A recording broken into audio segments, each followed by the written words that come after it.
Yung AstraZeneca, hinostage ng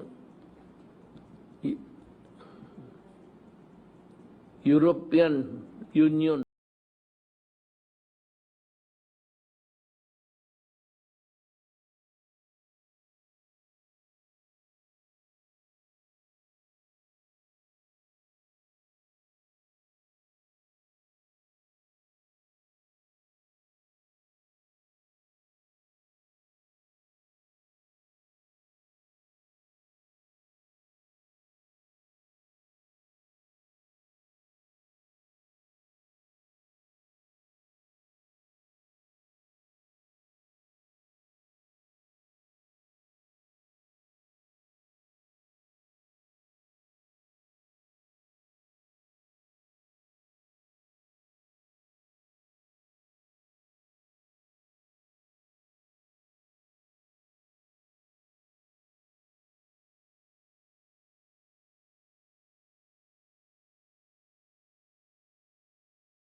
At nagmura sa European Union.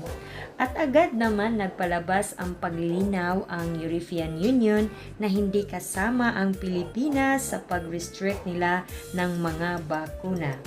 Nang malinaw na ang issue, nag-apology naman si President Duterte sa European Union. Siyempre, ang ating mga netizen hindi nagpahuli. May iba-iba silang mga reaksyon tungkol sa issue. Naman kang Philippine symbol ang ating isang netizen, lagi na lang pinupuna ang president natin, siya lang naman ang nakagawa ng ganito, mga nakaraang admin. Ipuro oo na lang o sa mga mayayamang bansa, di katulad ni President Duterte, kapakanan ng mga Pilipino ang pinaglalaban talaga niya. Salamat minsan sa ating buhay may dumaan na Pangulo, may tunay na malasakit sa Pilipino. Salamat Tatay Digong!